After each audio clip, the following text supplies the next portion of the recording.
everyone, welcome back to my vlog. I'm Robin, or Hobbit's Reading List, and this week, midweek will be pretty busy. I have a lot of things, but then the weekend looks pretty chill. So hopefully that means good things for my reading. I am continuing to try to read every day in December. So far, so good. And I'm really hoping that this week continues that. So let's see what happens.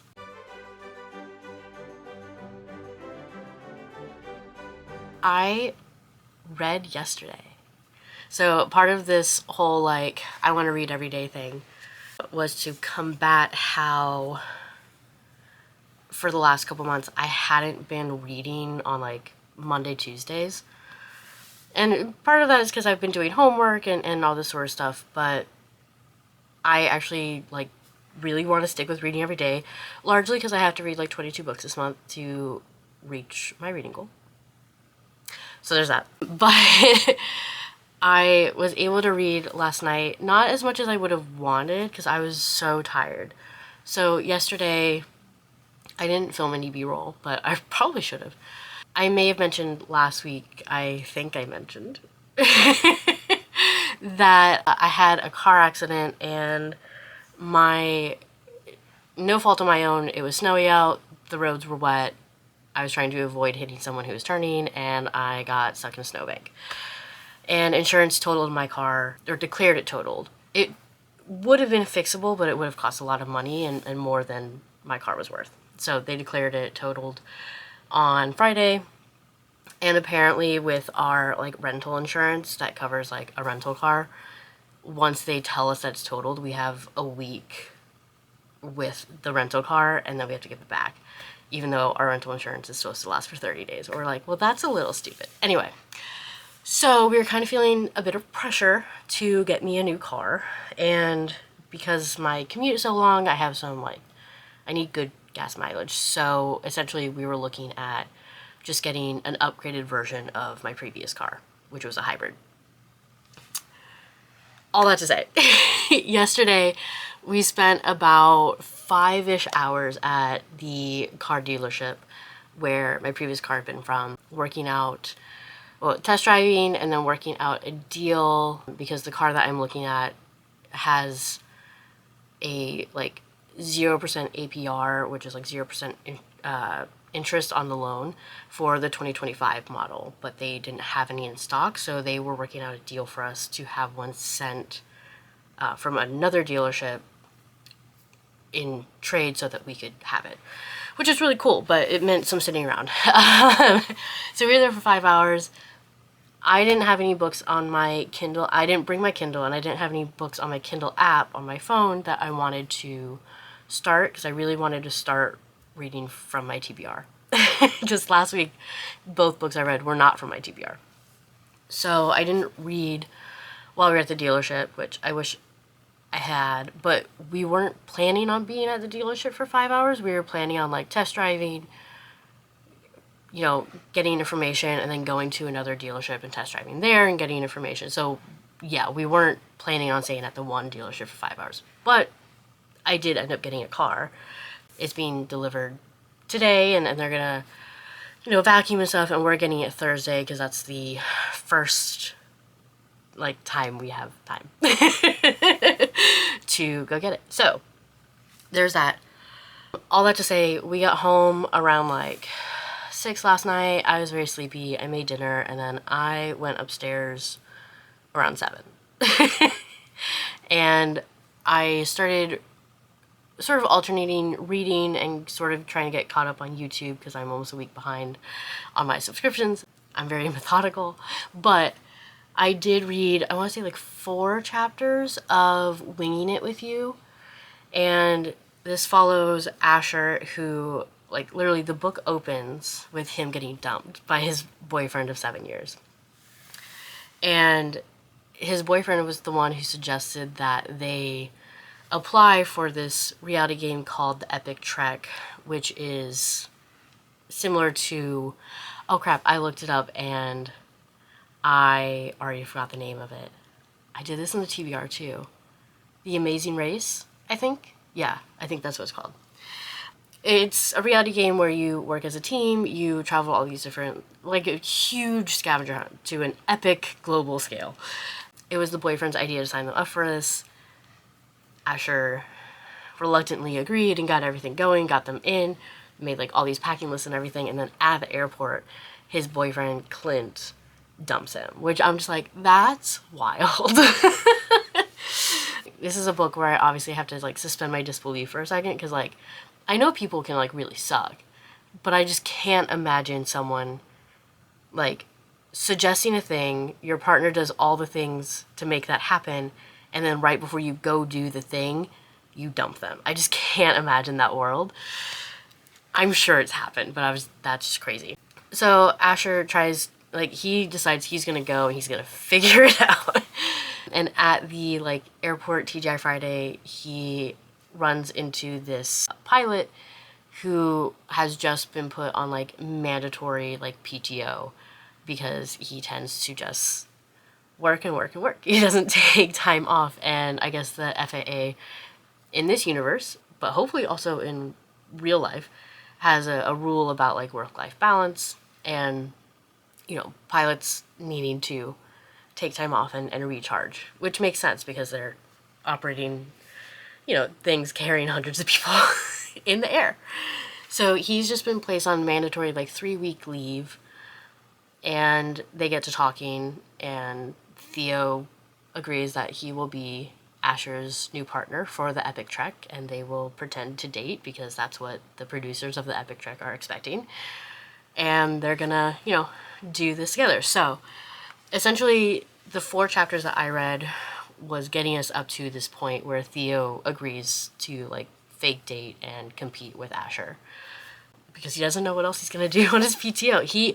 It seems like Theo was in the military and maybe has some PTSD from that, and that's why he just works all the time, is just to keep his brain busy. So it seems like this is a good alternative for him, although I don't know if the FAA would really agree that this is like resting. But that's fine. And obviously it's an MM romance and they will end up having feelings together. But I didn't read as much last night as I wanted to, but by like 9 o'clock I was just so tired, which I don't know, it's just interesting because like I technically didn't do much yesterday. I just sat at a car dealership, but the stress of like,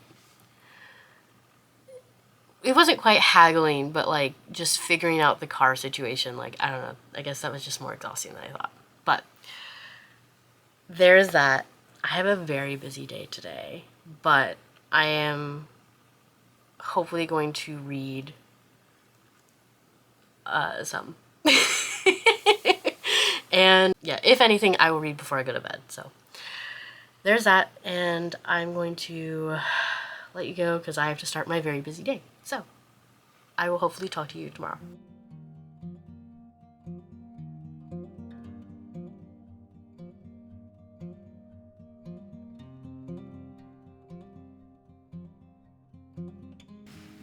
My hair's blue. It has been a little bit. It is now Friday morning, and while I did not film yesterday like I intended to, I have continued to read every day, and that is the important thing. I was gonna launch into, you know, the books, but I'm trying to think if I've done anything. I got my new car yesterday. We went shopping Monday, and we picked it up yesterday because it was coming from another dealership.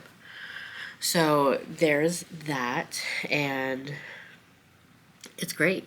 I love it. It's an updated version of what I had, but the updates are very nice. I will say, I now have heated seats. I didn't have that before, and I have remote start, which is huge.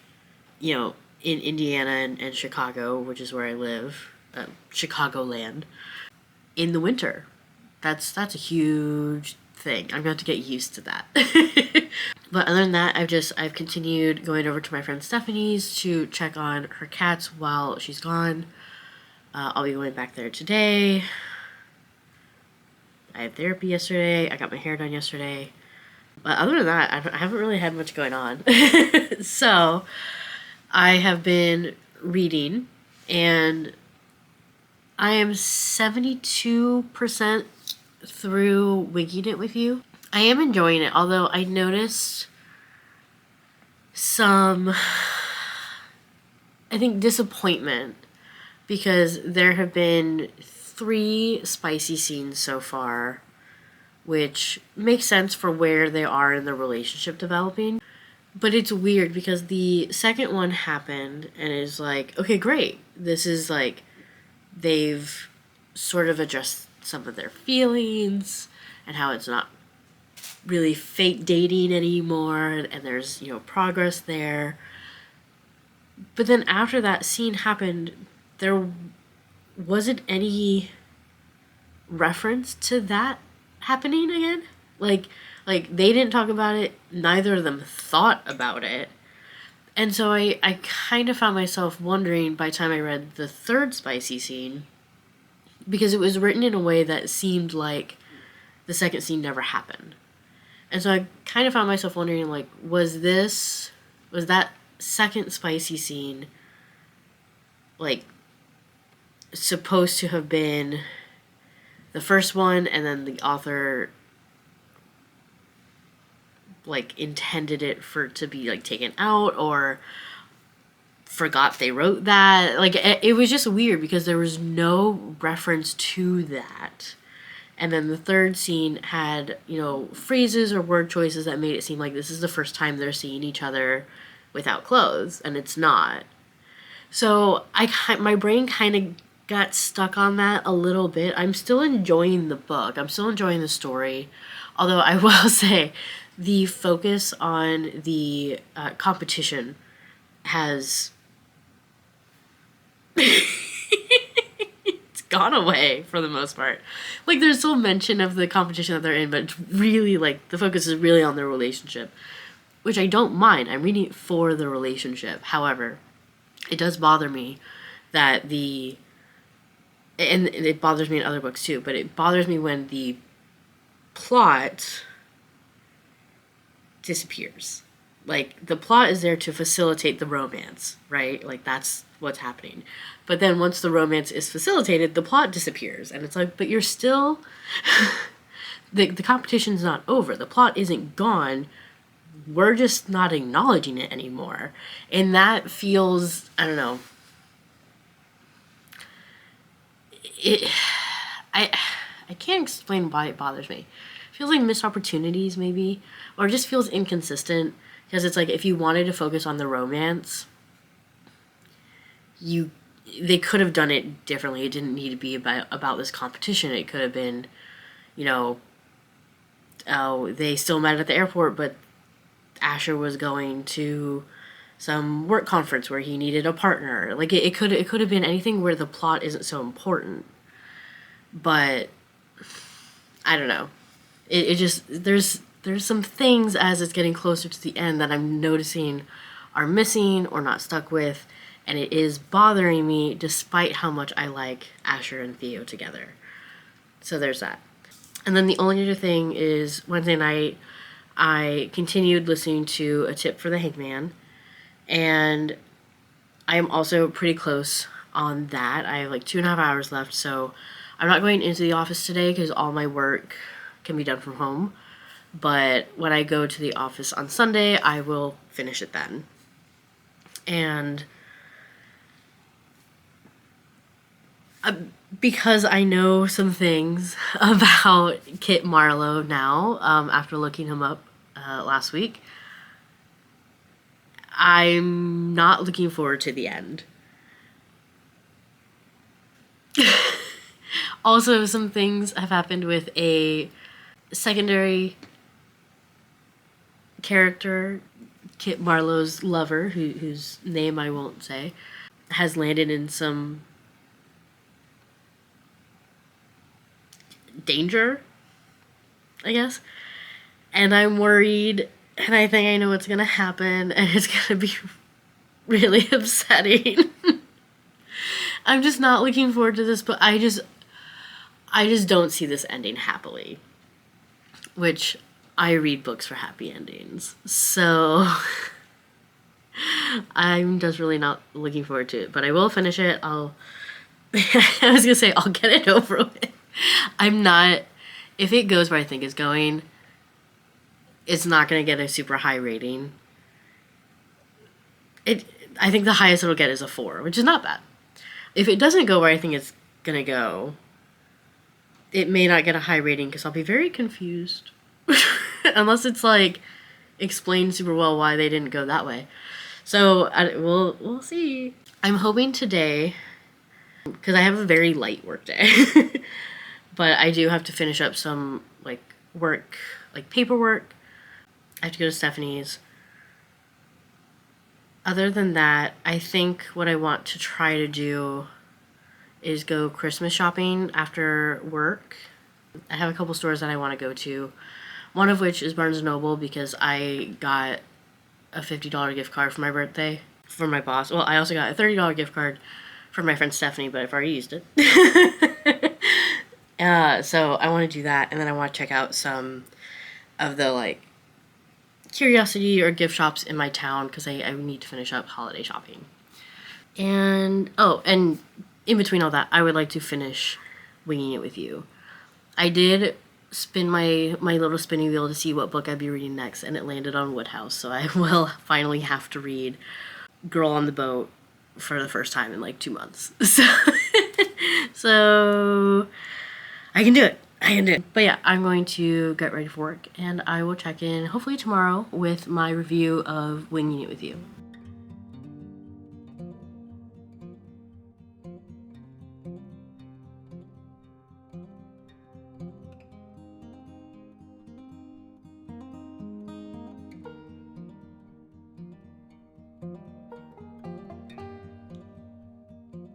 So this is going to be a little quick because I have like 10 minutes before I have to leave for work. And I should have filmed earlier because I don't think I filmed Friday or Saturday. Okay. So I have continued reading every day. That is the good thing. Not as much as, did it snow overnight? Oh, that sucks. I'm about to leave for work and I'm like, oh, the roads don't look plowed at all. Anywho, first things first, I have finished reading Winging It With You. I really liked it. I've already talked about like the sort of like inconsistencies that popped up that kind of bothered me, but otherwise, I did really like it. I'm just pulling up what I rated it. I thought the third act breakup was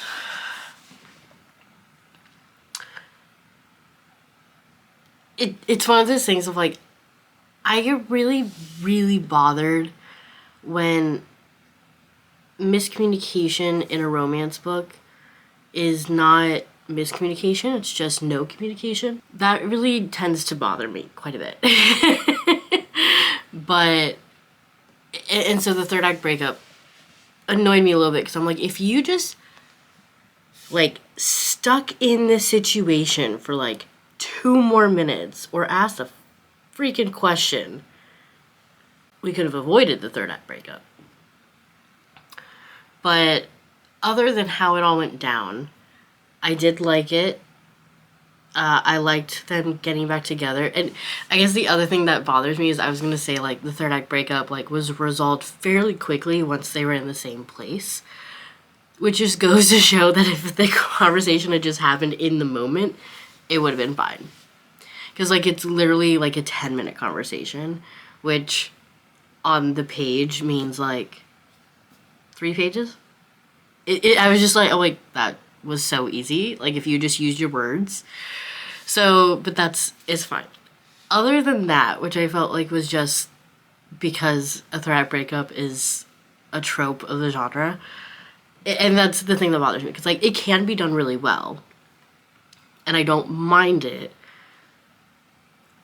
but if it's obvious as, like, this is pretty much only included because we expect it to be. Like, that's the part that bothers me. So, other than that, and I'm only talking about it because I literally just read it, I did really enjoy the story. As I've mentioned, I think the plot sort of like goes away a little bit. Have I talked about it? No. Did I film Friday? I'm so confused. Well, anyway, I gave it 4 stars. And I'm going to stop talking about it because I feel like I already have, but I don't remember. Anyway. So, later on Friday, I started, because I did my spinning wheel, I decided that I'm going to, I think I did talk about this. I don't know. I think I'm going to listen to the Woodhouse book, The Girl on the Boat, starting next week once I finish a tip for the Hangman. So, because I think it'll just be faster that way.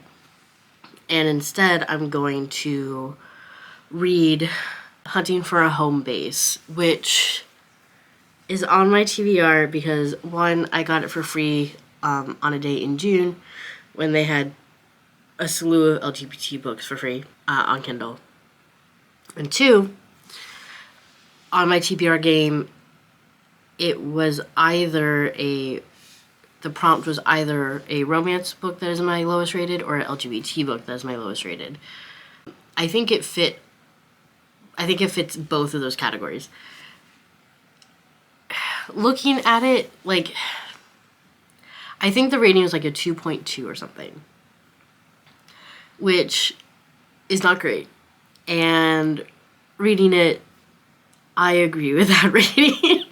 I'm not going to DNF it because I've spent 2 days reading it now. I mean, not 2 whole days, obviously, but the writing is really bad. The author needed an editor, partially for, like, grammar, and then on the other end, like, it just feels very cliche, and then at times completely random. Like, either the author expects us to be in her head and understand, like, how they jumped topics, or, like, if she edited, she took out a sentence if it didn't combine whatever was around that. Okay, so there's that. I'm going to talk about what it's about, though. So there's this guy, Chase. He was a Major League Baseball player, and he gets a leg injury, which, you know, is pretty bad. It ends the season. It may end his career. We don't know yet. And he goes home to his parents to sort of recuperate with, you know, people who can take care of him. By doing that, he gets to spend time with his sisters and their friend group. And their friend group is all pretty... Honestly, they're one-dimensional, and it seems like the only thing they talk about ever is sex. Some of them are, like, consensually non-monogamous, which is fine. Some of them are, like, in the BDSM community, which is also fine. Like, all of it is fine, but it seems like the only thing they talk about, like, the only thing that bonds them together is sex. Which is the thing I have an issue with one-dimensional side characters, and if that's the only thing they talk about, that's pretty one-dimensional. So, but in this friend group, Chase meets Alex, who is a kind of older bisexual man. I think he said like 42, and I think Chase is like maybe early 30s. I don't mind the age gap. That doesn't bother me. What does bother me is like... Honestly, what bothers me is the writing. I think that this could be a really interesting and good and hot story if an editor got a hold of it. Because the writing is just so distracting that even the scenes where I think, like, oh, this is going pretty well, I get taken out of it because it's like, and they seem to be having 2 different conversations and I'm not part of one of them. Or just, like, really... cliche writing, like, it's just, yeah. So I'm like, let's say like 35% through. It's hard to read a lot of at once. It shouldn't take me this long to read 150 pages, but yeah, it's hard to read a lot of it at once. So there's that. I don't know if I'll finish it this weekend. I would like to, but I also, like, I have a full day of work, and then I have to do homework. It's my final project. I have to edit it. Some of the edits might take me, you know, quite a bit, because it's a creative nonfiction class, so when I'm saying editing, like, I'm editing a writing piece and not an essay. So I don't know how long it's gonna take me. I will finish a tip for the Hangman today. So at the very least, I'll finish 2 books this week. Although I would like to finish 3, but I'm gonna have to pick it up. Because 2 books a week is not gonna help me reach my reading goal. So yeah, it's time for me to go, but I will come back tomorrow, give my thoughts about A Tip for the Hangman, and if I read anything else, and end the vlog. So another week of me reading every day. It's going really well. Well, it's going well. I'm not reading as much as I want to be, but I think next week should be better now that I won't have this, like, homework assignment looming over me. So I will check in with you later. Okay. So it is Tuesday, but I've continued reading every day. On Sunday, I just didn't get a chance to film yesterday because Chris is off this week, which makes filming, like, it's fine, but I tend to prefer filming when no one is around me to hear me. And Chris being off means that he's getting up earlier, which means I don't have that time in the morning anymore. So that's why I'm filming on Tuesday, and also in my library dungeon because the light is out again. So there's that. I finished 2 books on Sunday. So as planned, I finished A Tip for the Hangman. And while one of the things that it had to happen, one of the things I knew was going to happen, happened. It had to. And that was upsetting. The other thing that I thought was going to happen did not. And obviously I can't really say, like, what those things are, because those are spoilers for the book. And I think that the other thing not happening still was distressing. So yeah, there's that. I've been talking about this book all week, so I'm not really gonna spend a lot of time on it. For what it was good. It wasn't to my preference, because if I'm gonna read historical fiction, I think it was well done, and, like, there was an author's note at the end that explained the changes that the author made to have, you know, more of a story and have things line up for the story beats that they wanted. And, like, I didn't have an issue with that. I appreciated that. But that's the thing about historical fiction, especially if you're writing about, like, an actual person instead of just, like, a Regency romance or something, but, like, you're writing about an actual person. There are certain things from history that have to stay the same, which means it's probably not going to have a happy ending. So, and you came in here just to interrupt me. Yeah, you did. I read for escapism, which means that, and I've talked about this before, but this means that I don't really read a lot of, like, dark books, because that's not, life is dark enough. I don't need that in my hobby. And so there being a not happy ending, obviously I'm not thrilled with that. So for what it was good, just not to my preference, but I gave it 3.5 stars because I did think it was good. I thought it was well written. I just felt like some things were missing, some things could have been done differently. I don't necessarily think there had to be as many changes to history as the author admitted to making, but my enjoyment of it is the biggest factor. and it's just hard for me to enjoy things that don't have a happy ending. So, so there's that.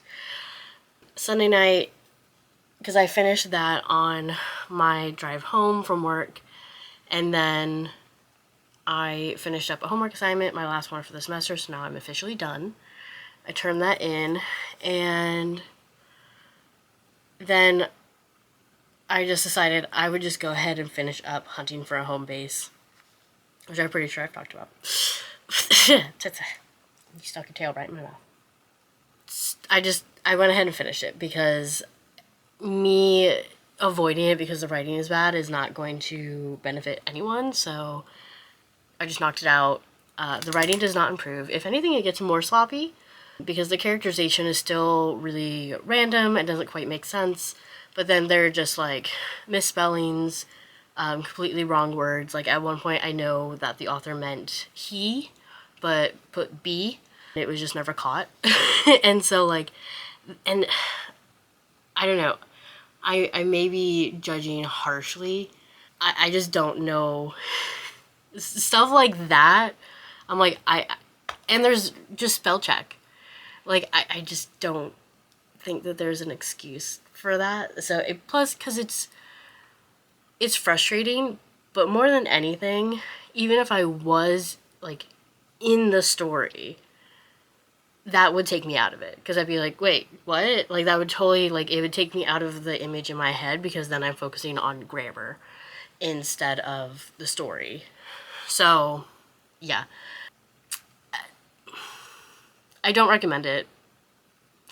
And this is, like, technically the third in a series. The other two follow Chase's sisters. Anyway, I give it 2 stars. I didn't think it was good, which is also in keeping with the Storygraph rating. So, yeah, that was a disappointing end to my week when we started off pretty strong with Winging It With You. But that's where we're at. So, yeah, but 3 books in 1 week, I feel pretty good about that. And I'm getting cat fur all over my face, but he's so cute. And I know you can't really see him because he's just balancing on my leg, but he's being very cute. So, okay, bye. So I'm going to wrap up the vlog and start the next one, just like I did last week. But I'm so happy that I have continued reading every day. I do think it's helping my mood. Who knew? You know, having a booktube and my main hobby being reading. Who knew that doing said hobby every day would help my mood? Who could have predicted that? But if you have watched this far, I really appreciate it. Leave me a comment, like the video, subscribe, click the notification bell, and I will talk to you next week. Bye.